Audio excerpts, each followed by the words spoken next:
Into the chemistry AMS for week 7, and yeah, good luck.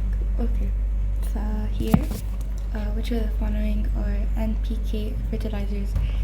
NPK, what does it stand for? N is nitrogen, P is phosphorus, I don't know how to spell it, phosphorus, and K is potassium, okay? Potassium. So all of these are needed for plants. What's wrong with my spelling today? Plants to like grow and develop properly. Okay? They're normally in fertilizers to make them grow like faster and more efficiently and have more better like quality and stuff, okay? Which of these are the fertilizers? Here, because it has potassium. Here, because it has phosphorus. And yeah, that's it. You have to memorize those, okay? Next question. Wait, let me just, okay. Here we have factors that increase the rate of a chemical reaction between a solid and an aqueous solution. What's an example of a solid and an aqueous solution?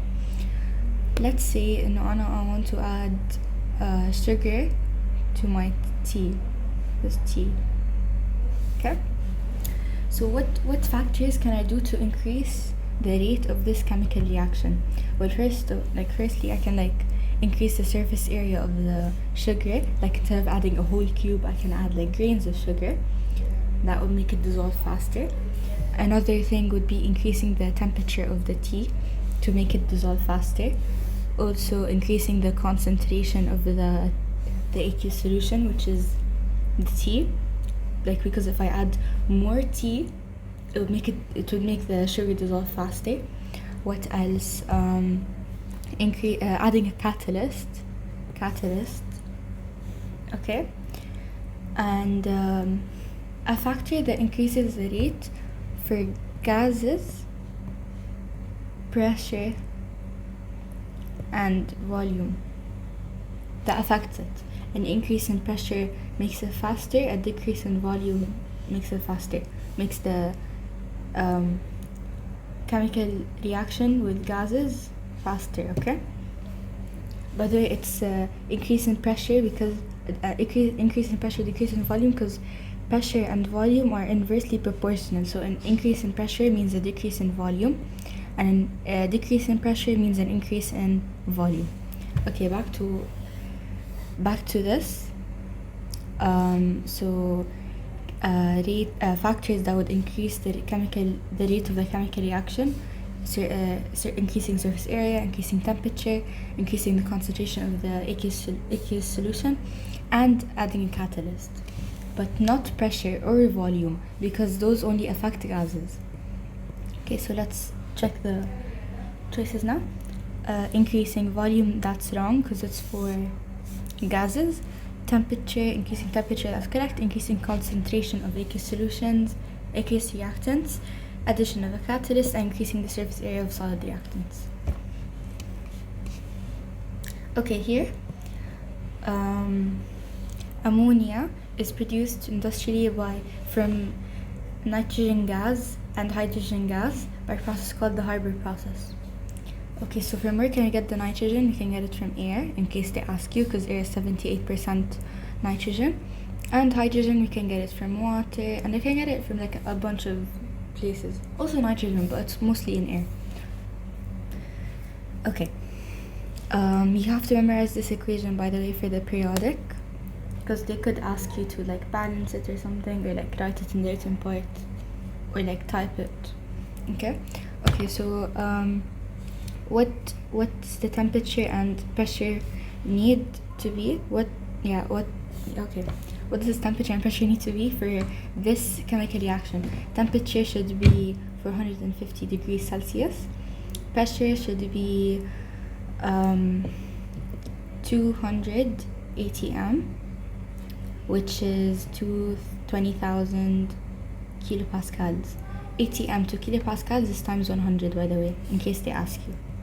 Okay, so here they want pressure 200 atm to 20,000 kilopascals, 450 degrees Celsius. And the catalyst that's used for the Haber process is finely divided iron. Okay, so here it's iron. The catalyst increases the rate of the reaction and doesn't affect the yield of ammonia. Why? Because the catalyst increases the rate. That's right, it increases the rate, but it doesn't increase the amount. Factors that would increase the amount would be like increasing the concentration. Increasing concentration. That's a factor that would affect the amount. Like if I added more N or more hydrogen, more nitrogen, or more hydrogen, that would increase the amount of ammonia. But not adding a catalyst, that would just make it faster. Okay, so here it's iron. Catalyst would be increasing the rate and has no effect on the yield of ammonia. Okay, here when petrol burns in a car engine, catalytic converters installed in the car exhaust convert pollutant. Catalytic converters installed in the car exhaust. They convert the polluting gases, which is carbon monoxide and nitrogen monoxide. They are CO, NO, and NO2. Carbon monoxide, nitrogen monoxide, nitrogen dioxide. Okay, these are the polluting gases. Okay, you have to memorize them. Okay, next, nitrogen is used for synthesis of ammonia because N2 plus H2 gives NH3. Wait, let me just balance it. 3 and 2. Okay. And don't forget the states, G, because they're all gases. So look here, nitrogen here for ammonia, and for fertilizers, because we just said no, NPK and nitrogen. Okay. Okay, now here,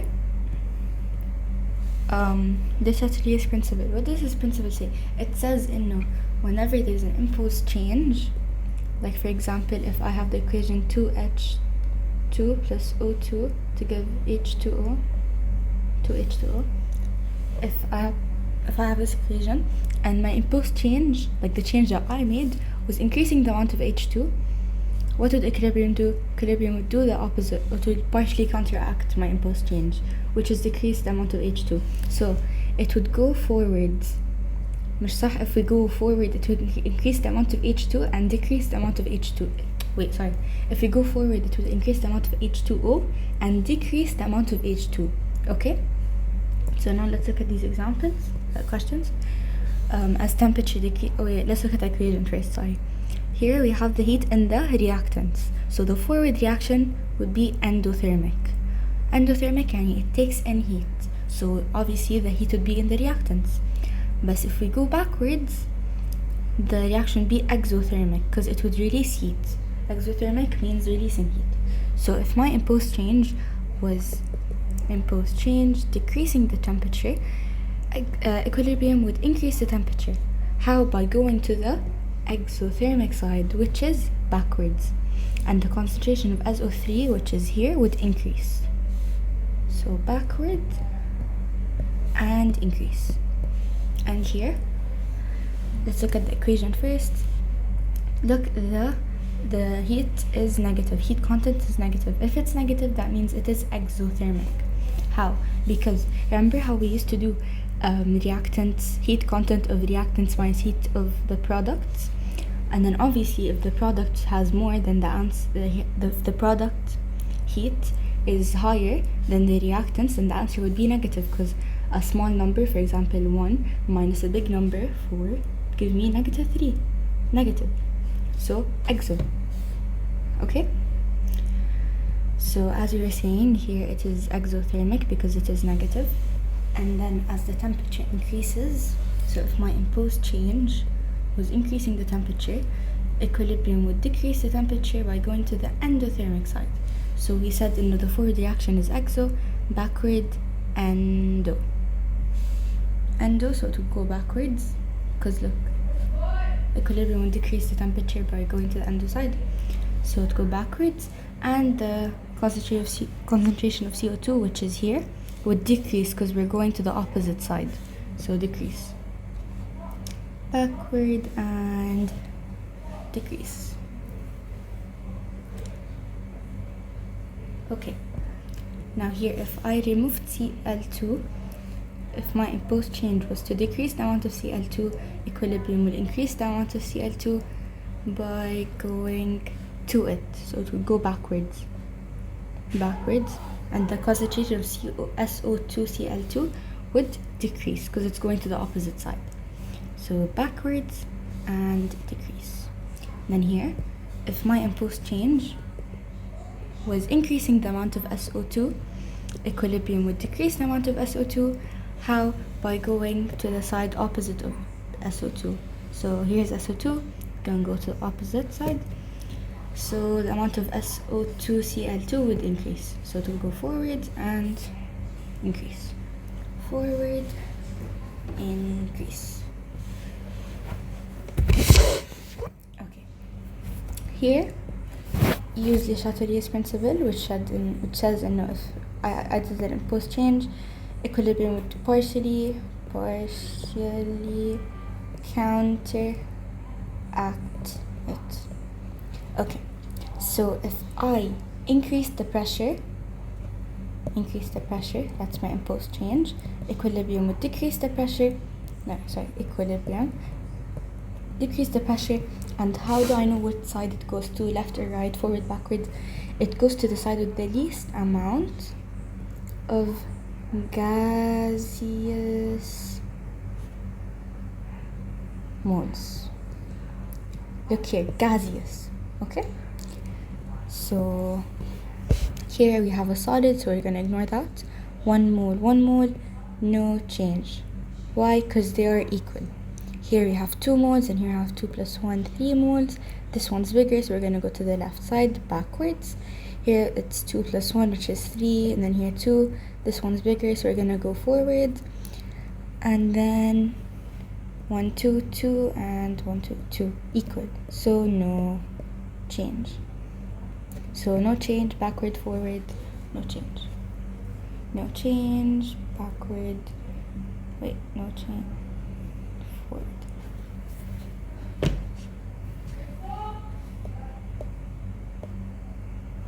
Okay, so sulfuric acid is manufactured industrially by the contact process after reacting molten sulfur with air. In a large furnace, the sulfur dioxide gas produced is mixed with more air to make product A under certain conditions and pressure and temperature. Product A dissolved in concentrated sulfuric acid forms product B. In final step, product B is dissolved in water to reach a final product of sulfuric acid, SO3. Okay. So what is product A?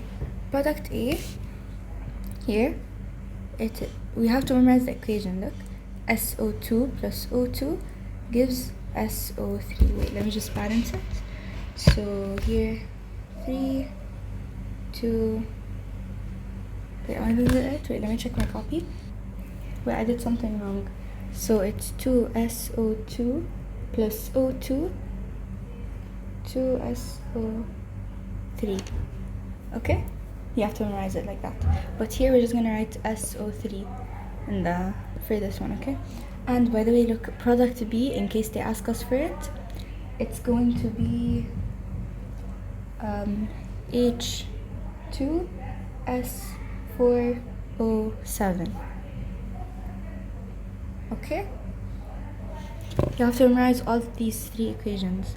And then this one, which is product B, is going to be here to give this. You have to memorize these 3 equations for the periodic, by the way. Okay? So we got the answer for the first one, SO3. And here, the temperature for the contact process is the same as the Haber process, 450 degrees Celsius. And the pressure,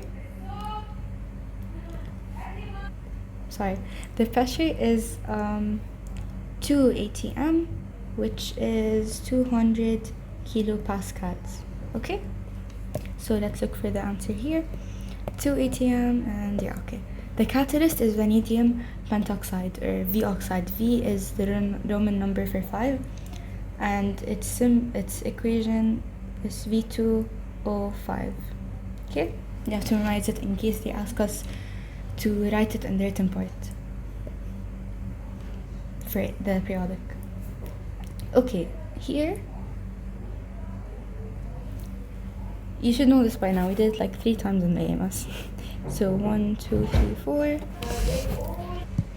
Okay, so here 1, 2, 3, 4.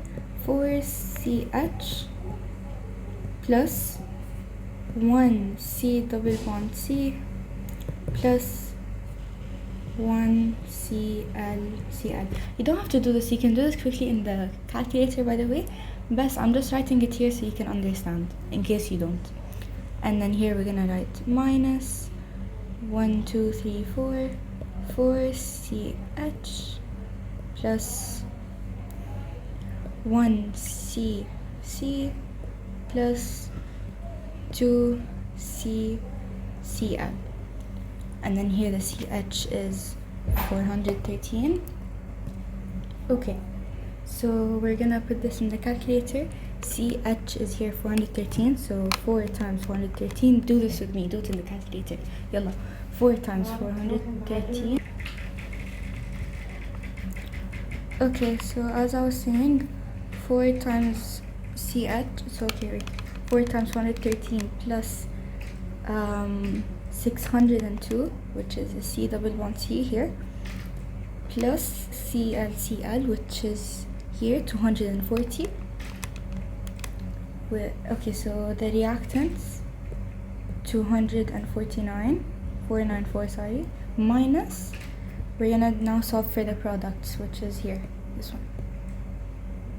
Okay, so 4 times 413 plus CC, which is 346, plus 2 times CCl, which is 327. Minus 2652.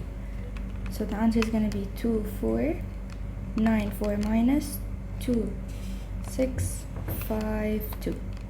So negative 158, and the answer is 4 significant figures, so we're just going to add a 0 here.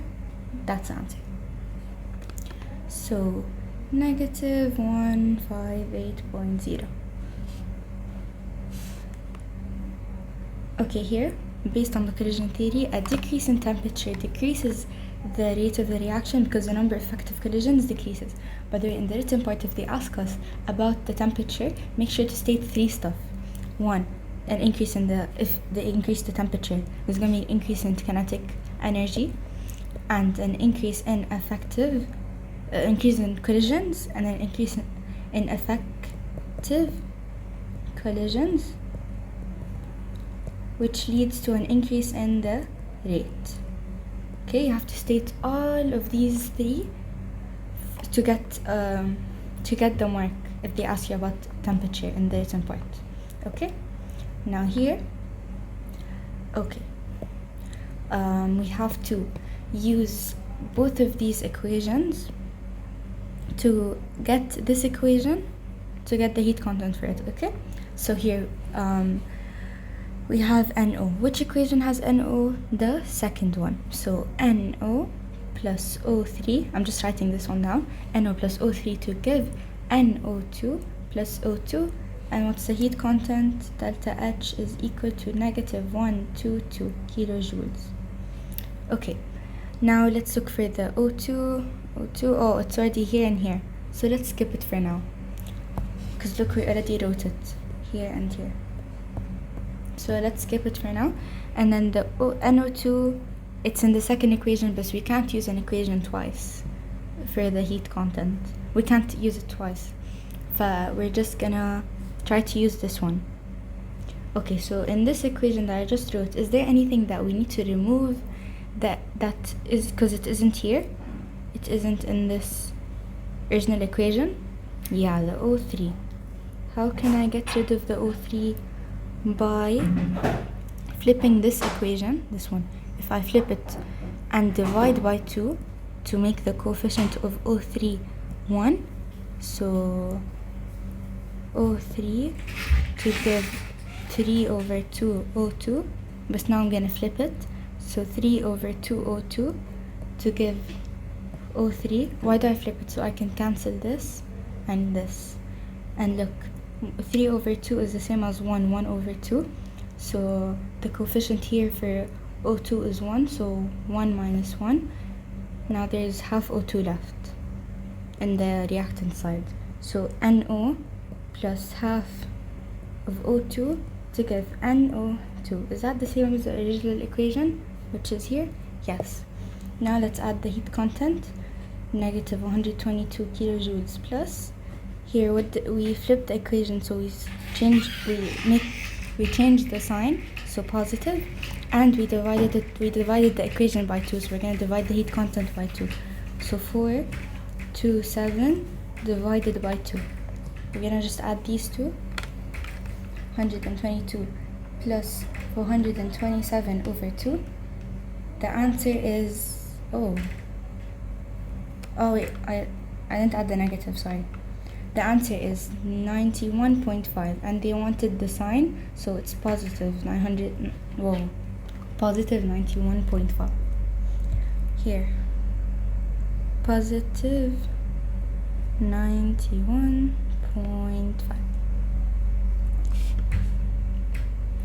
Yalla, here we have a decrease in concentration leads to a decrease in the rate of the reaction because the number of collisions between particles decreases. You should know this by now. We had it like a million times in the AMS.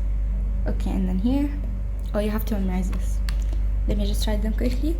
C is here's the reactants and here's the products. As you can see, the reactants are higher than the products, so it is exothermic. And then here, the C is the potential energy of the products, and A is the potential energy of the reactants, and then B is the activated complex. Y is the activated energy of the activated complex. No, activation energy. And X is the enthalpy. And by the way, here is the reaction coordinate. Okay, let's just solve this. So potential energy of reactants is A, potential energy of products is C, activated complex is B, activation energy of forward reaction is Y, and enthalpy is X.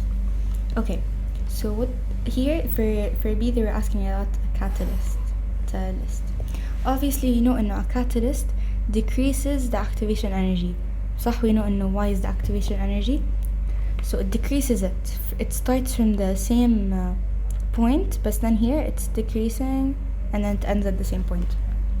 So X is going to stay the same and Y is going to decrease.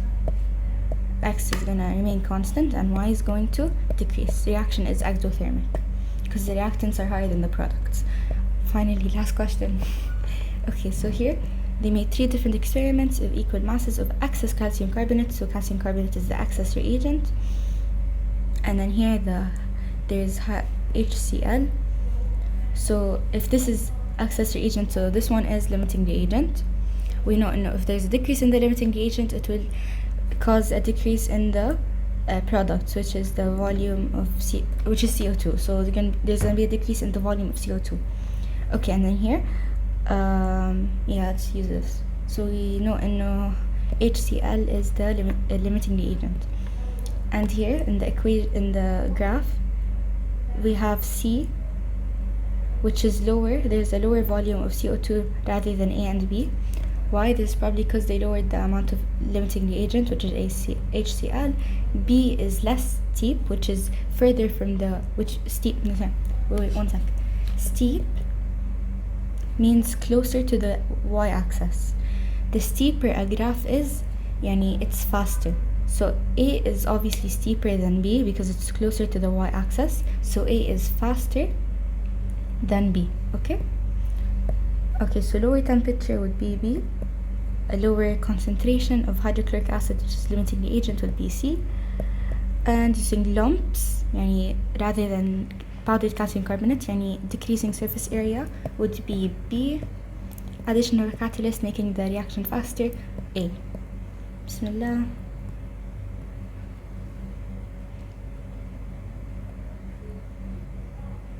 Yes, okay. Thank you for watching. Hope you guys get 100 inshallah in the periodic in the AMS. Good luck.